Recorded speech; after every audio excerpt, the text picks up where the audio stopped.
నాణ్యమైన విద్యే లక్ష్యంగా ప్రభుత్వం కృషి చేస్తుందని మంత్రి నారాయణ అన్నారు. నెల్లూరు నగరంలోని మున్సిపల్ పాఠశాలను మంత్రి స్వయంగా పర్యవేక్షించారు.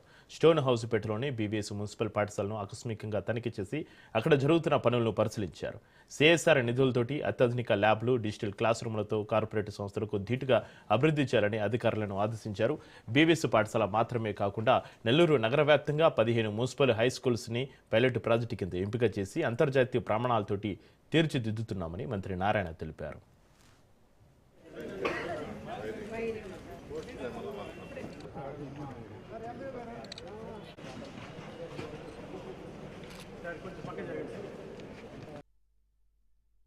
గత ప్రభుత్వం ఆ స్కూల్ని మూసేసింది పూర్తిగా.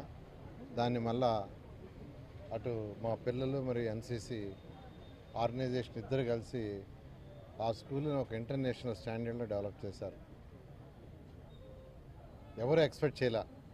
షార్ట్ పీరియడ్లో కేవలం 4 నెలల్లోనే ఆ స్కూల్ మొత్తాన్ని చేశారు. ఈరోజు 1000 మంది పిల్లలు, పేదలు నిరుపేదలు చదువుతున్నారు అక్కడ.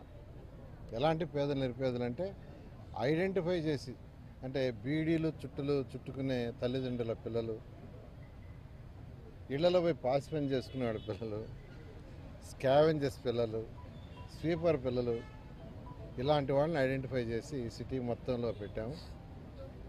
అయితే అది అయిన తర్వాత 28 డివిజన్ల నుంచి ప్రజల నుంచి నాకు రిక్వెస్ట్లు వచ్చినాయి. సార్ మా పిల్లవాడిని యూఆర్ హై స్కూల్లో పెట్టండి, యూఆర్ హై స్కూల్లో పెట్టండి అని. కానీ అక్కడ పెట్టడానికి 1000 కెపాసిటీ కాబట్టి మిగతా 14 స్కూల్స్ కూడా మోడర్నైజ్ చేస్తానని విద్యాశాఖ మంత్రి గౌరవనైన లోకేష్ గారికి చెప్పటం, వారు వెంటనే టేకప్ చేయమంటాం. దాని మీద అనేక మంది నెల్లూరులో పుట్టి పెరిగి ఉన్నత స్థితికి పోయిన వాళ్ళు నేను యాక్చువల్గా రిక్వెస్ట్ చేశాను. వేమిరెడ్డి ప్రభాకర్ రెడ్డి గారు, గవర్నర్ ఎంపీ గారు, ఆయన తీసుకొచ్చి వీఆర్ఐ స్కూల్స్ ముందు నిలబెట్టా. ఆయన చూడంగానే నేను కూడా స్కూల్ చేస్తానని వెంటనే ఆర్ఎస్ఆర్ స్కూల్ తీసుకున్నారు. డిఎస్ఆర్ సుధాకర్ రెడ్డి గారు, ఆయన తీసుకొచ్చి ఆడ పెట్టా. ఆయన చూడంగానే నేను కూడా స్కూల్ చేస్తాను, మూలాపేట స్కూల్ తీసుకున్నారు.